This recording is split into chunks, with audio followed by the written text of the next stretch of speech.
High friend welcome to Tapati kitchen. आजकेर पर्वे तुम्हारे साथे आरो एकटी नतून रेसिपि शेयर करब। साधारणत बाड़ीते सबाई चिकेन कषार रेसिपि ट्राई करेছো।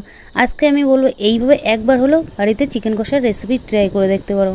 এই প্রসেসে চিকেন কষার রেসিপি বানালে তাহলে চিকেন কষার টেস্টটা আরও বেশি বেড়ে যাবে। আমি বলবো একবার হলো বাড়িতে এইভাবে ট্রাই করে দেখতে পারো, তাহলে তোমরা যেইভাবে চিকেন কষার রেসিপি ট্রাই করো তার থেকে বেশি টেস্ট অবশ্যই হবে। এখানে চিকেন কষার রেসিপি বানানোর জন্য চিকেনের সাইজগুলো তোমরা দেখতেই পাচ্ছ কতটা পরিমাণে আমি সাইজ করে নিয়েছি। এবার চিকেনটা ভালো করে ম্যারিনেট করে নাও। ম্যারিনেট করে নেওয়ার জন্য এখানে দিয়ে দেবো পাতিলেবুর রস। এখানে বড় সাইজের একটা পাতিলেবু আমি অর্ধেক রস দিয়ে দেব। এখানে অর্ধেক পাতিলেবুর রস দিয়ে দিয়েছি। এবার দিয়ে দেবো হাফ চামচ মতন নুন, আর দিয়ে দেবো কালারের জন্য হাফ চামচ মতন হলুদ গুঁড়ো। এবার নুন হলুদ গুঁড়োটা ভালো করে চিকেনের গায়ে ম্যারিনেট করে নেব। এখানে চিকেন কষা রেসিপি বানানোর জন্য আমি 1 কিলো মতন চিকেন ব্যবহার করেছি।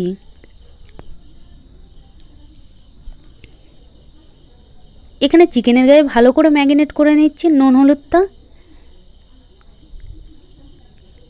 এখানে চিকেনের গায়ে ভালো করে নুন হলুদটা ম্যারিনেট করা হয়ে গেছে। এবার আমি 5 থেকে 6 মিনিট মতন ঢাকা দিয়ে রেখে দেবো।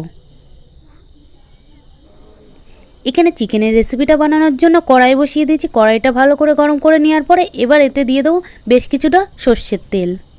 চিকেন কষার রেসিপি বানানোর জন্য এখানে একটু বেশি পরিমাণেই তেল ব্যবহার করবে।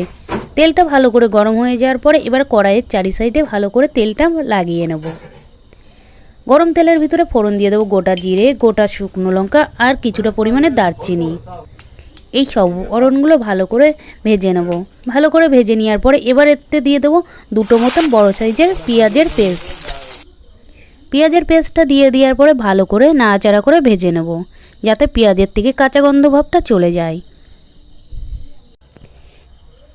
পেঁয়াজটা বেশ কিছুক্ষণ ধরে নাড়াচাড়া করে ভালো করে ভেজে নিয়েছি। এবার ম্যারিনেট করে রাখা চিকেনটা কড়াইয়ের ভিতরে দিয়ে দেবো। এখানে আমি একেবারে চিকেনটা ঢেলে দেবো না, অল্প অল্প করে চিকেনটা দিয়ে দেব কড়াইয়ের ভিতরে। এখানে পুরো চিকেনটা দিয়ে দিয়েছি কড়াইয়ের ভিতরে। এবার পেঁয়াজের সাথে চিকেনটা ভালো করে মিশিয়ে নেব। এখানে চিকেনটা কড়াইয়ের ভিতরে দিয়ে দেওয়ার পরে গ্যাসের ফ্লেমটা বেশি হাইতে দিয়ে চিকেনটা রান্না করব না, তাহলে মশলাটা পুড়ে যাবে, চিকেনটা ভালো সিদ্ধ হবে না। গ্যাসের ফ্লেমটা মিডিয়াম দিয়ে ভালো করে নাড়াচাড়া করে চিকেনটা কষিয়ে নেব। এখানে বেশ কিছুক্ষণ ধরে নাড়াচাড়া করলে তারপরে দেখতে পারবে চিকেনের থেকে এইভাবে জল ছাড়তে শুরু করেছে।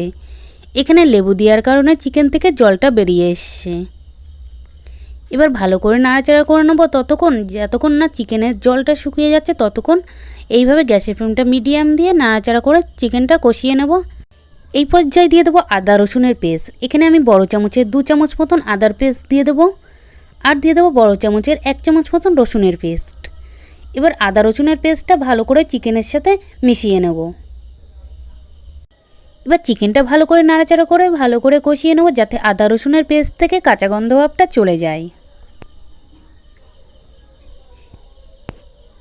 বেশ কিছুক্ষণ ধরে কষিয়ে নেওয়ার পরে তোমরা দেখতে পাচ্ছ এই পর্যায়ে কিন্তু আমি চিকেনের ভিতরে কোনো জল ব্যবহার করিনি। চিকেন থেকে কতটা পরিমাণে জল ছেড়েছে, আর চিকেনের জলটা শুকিয়ে যাওয়ার পরে তোমরা দেখতেই পারবে যে এই মশলার থেকে তেলটা ছাড়তে শুরু করে দেবে। এখানে আদা রসুনের পেস্ট থেকে কাঁচা গন্ধ ভাবটা চলে গেছে। এই পর্যায়ে দিয়ে দেবো কিছু গুঁড়ো মশলা।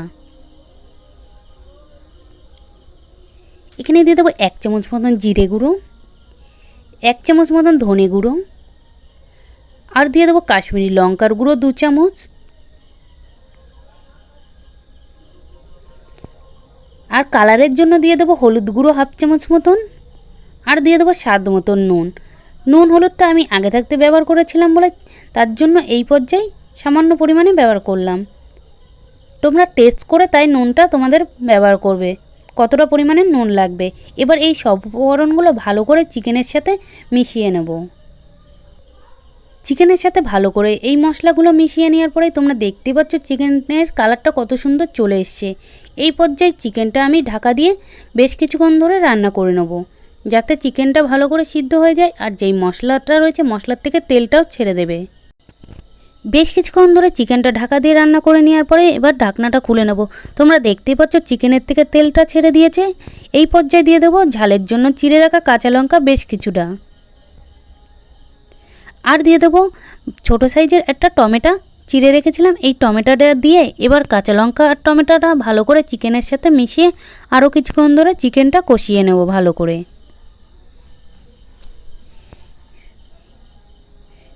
এখানে কাঁচা লঙ্কাটা এই পর্যায়ে ব্যবহার করবে, তাহলে যেই কাঁচা লঙ্কার একটি সেন্ট আছে সেইটা চিকেনের সাথে খুব সুন্দর একটি সেন্ট বেরিয়ে আসবে। চিকেনের সাথে ভালো করে কাঁচা লঙ্কাটা আর টমেটোটা মিশিয়ে নিয়েছি। এবার ঢাকা দিয়ে দেবো আরও 1 থেকে 2 মিনিট মতন। 1 থেকে 2 মিনিট মধ্যে ঢাকনাটা খুলে নেওয়ার পরেই তোমরা দেখতে পাবে যে কাঁচা লঙ্কাটা দিয়ে দিয়েছিলাম সেই কাঁচা লঙ্কার কালারটা চেঞ্জ হয়ে গেছে। এবার ভালো করে নাড়াচাড়া করে নেবো যাতে তলায় না লেগে যায়। আর চিকেনটাও এখানে পারফেক্টলি কষানো হয়ে গেছে। এবার চিকেনে এখানে 90% মতন সিদ্ধ হয়ে গেছে। এবার পুরোপুরি সিদ্ধ করে নেওয়ার জন্য দিয়ে দেবো সামান্য পরিমাণে জল।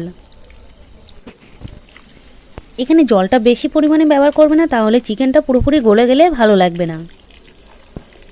এখানে আমি সামান্য পরিমাণে জল ব্যবহার করেছি। এবার জলটা দিয়ে দেওয়ার পরে ভালো করে চিকেনের সাথে জলটা মিশিয়ে নেব। এখানে চিকেনের সাথে ভালো করে জলটা মিশিয়ে নিয়েছি নাড়াচাড়া করে। এবার চিকেনটা ফুটে আসা অবধি অপেক্ষা করব।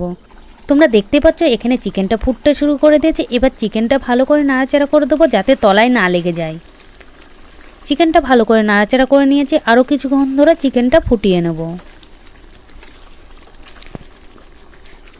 চিকেনটা বেশ কিছুক্ষণ ফুটিয়ে নেওয়ার পরে লাভিয়ে নেওয়ার আগে দিয়ে দেবো 1 চামচ মতন গরম মশলার গুঁড়ো। গরম মশলার গুঁড়ো দিয়ে দেওয়ার পরে ভালো করে আরও কিছুক্ষণ ধরে চিকেনটা ফুটিয়ে নেব। তোমরা দেখতে পাচ্ছ চিকেনের থেকে কতটা পরিমাণে আমি ঝোলটা শুকিয়ে নিয়েছি। এবার চিকেন কষাটার রেসিপি তৈরি হয়ে গেছে। এবার চিকেন কষার রেসিপিটি আমি পরিবেশন করে নেব।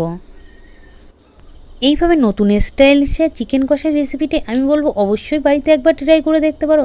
তোমরা যেইভাবে চিকেন কষার রেসিপিটি বাড়িতে ট্রাই করো তার থেকে বেশি টেস্ট অবশ্যই আসবে। এরকম গরম গরম চিকেন কষার রেসিপি ভাত অথবা রুটি বা লুচির সাথে পরিবেশন করতে পারবে। এই রেসিপিটি অবশ্যই একবার হলেও ট্রাই করে দেখতে পারো। এরকম চিকেন কষার রেসিপিটি যদি তোমাদের ভালো লেগে থাকে অবশ্যই লাইক কমেন্ট তোমাদের বন্ধুদের কাছে শেয়ার করতে ভুলবেন না। আর আমার চ্যানেলে যদি নতুন হয়ে থাকে তাহলে এটা সাবস্ক্রাইব করে দেবে এরকম নিত্য নতুন রেসিপি পেতে হলে।